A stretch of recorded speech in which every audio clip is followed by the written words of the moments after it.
Hey everybody, I hope you're all doing well. I am a video game collector, so I thought might as well show off a little bit of my game collection. Today I'm going to show off a little bit of my NES collection, starting with G.I. Joe, a real American hero. This wasn't the only NES G.I. Joe game there was. There was another one. I'm trying to think of the name. Was it Arctic Burst? No, that was a Mountain Dew flavor.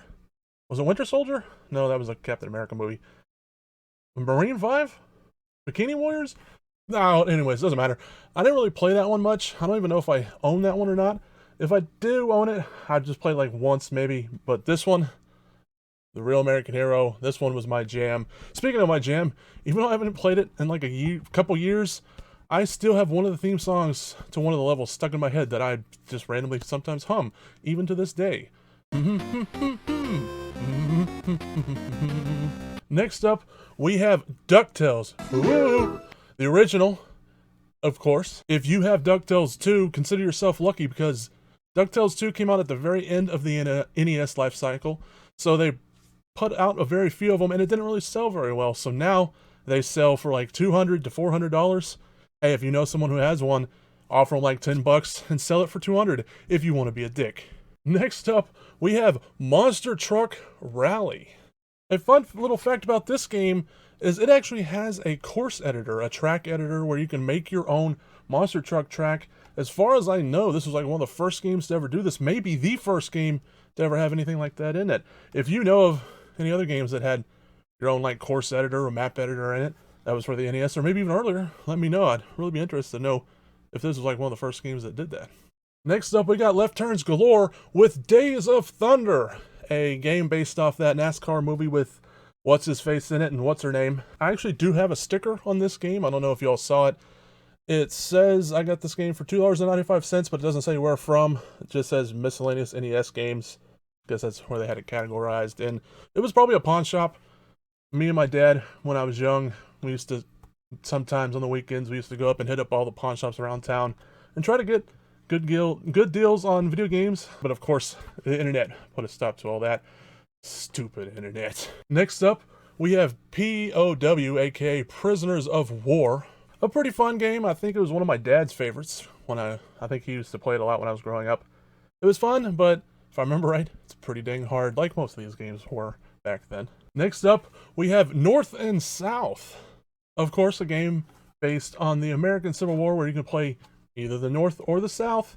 It was fun. I played this a lot. I enjoyed playing against computer, and I enjoyed playing against friends. Didn't really enjoy playing against my dad too much because he would normally kick my butt at it. But it was fun to play. Nonetheless, one of my favorites growing up, for sure. Next up, we have a game called Xenophobe. Yes, there does appear to be a little bit of damage on this one, but actually it looks like it was just where we tried to peel off the cells sticker. Doesn't look like there's any damage to the actual artwork itself. I don't really remember this game much, quite honest with you. I think I played it a little bit, but again, like most games were back then, I think this was really hard and I couldn't really get past like the second level, so I don't really remember it all that much. I mean, I think I remember it, it's just I don't remember playing it too much. You hear me talking about my experiences with these games. What's cool is these games, I had them since I was a kid. These are the same games I played growing up on because my dad let me have his video game collection. Some of these I don't remember as much. Maybe I didn't play as much, maybe my dad did. But for the most part, I remember playing all these, like this one. Double Dragon 3, aka the Sacred Stones. I do remember playing this one a little bit, mainly I think with my dad co-op. It, again, another hard game. I didn't like this one as much as the second one. The second one was my favorite, Double Dragon 2, The Revenge, which I do have in my collection. Will it be in this video or one of the upcoming ones? You gotta wait and see. Speaking of my favorite video games, if you would ever like to watch me play video games and chat with me live, feel free to check out my Twitch channel, which is twitch.tv/bloody_sky, and hopefully you can catch a stream and chat with me live. Next up, we're going to need a bigger boat because it's Jaws. Dun-it. Of course, based off the famous movie. And I used to play this all the time when I was a kid. I actually thought it was relaxing. You're a little scuba diver guy, you have your little sailboat and you go down, and I thought it was relaxing going down and picking up like starfish and shooting like jellyfish with your spear gun. I don't know why you need a spear gun for a jellyfish, seems kind of overkill to me. But anyways, it was fun until, of course, Big Daddy Jaws came out. Then the game wasn't so fun anymore. Wait, was Jaws a daddy shark or a mama shark? Did they ever say if it's female or male? I don't remember. It's been so long since I've seen those movies. Next up, we have Blades of Steel. Even though I'm not too into sports games, I wasn't even back then, but I liked this one because you had a mini game to where you could actually make your hockey players fight each other in one-on-one fights, and they would like throw down their gloves and have a fist fight. And that made it a lot of fun. Next up, we have Bigfoot, which is of course based on the monster truck, obviously not the cryptid.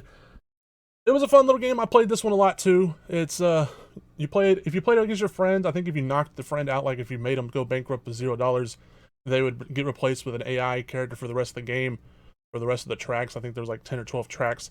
And then also, you know, if you busted out the computer, it would replace it with different truck. I think at first it was a yellow truck, then it turned into a green truck. And I remember one of them being called the Terminator.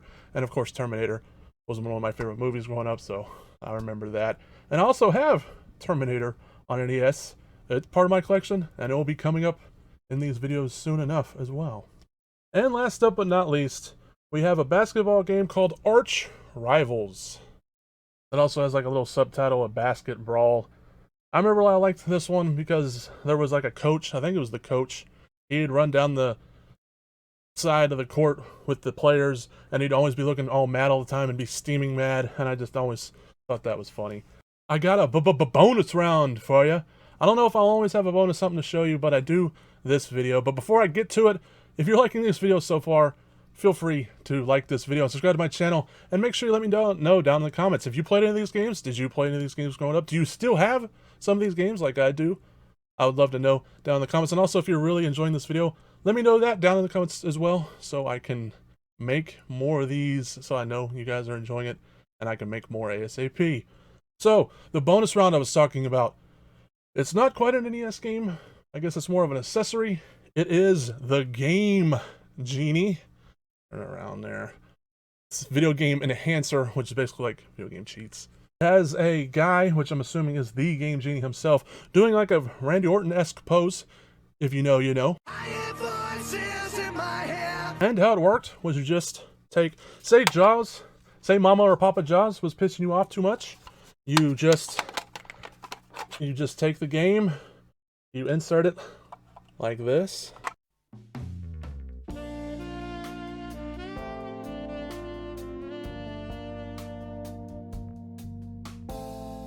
Yeah, then you put it in your NES like that, and as long as you had the codes, you could have stuff like infinite lives, infinite ammo, infinite continues, you know, a super jump, mega jump, as long as, like I said, you had the codes for it, which I also do have some code books that I might show in future videos as well. And it was always funny when you had this in the NES because it would be sticking out and like you couldn't close the lid to the NES. Good stuff. Anyways, everybody, I hope you enjoyed the video. And like I said, I'll be back with more, not just NES. I also have Super NES, Sega Saturn, PlayStation, PlayStation 2, Xbox, you name it. If you like this video, like I said, let me know so I can know to make more of these. Thanks for watching, everybody.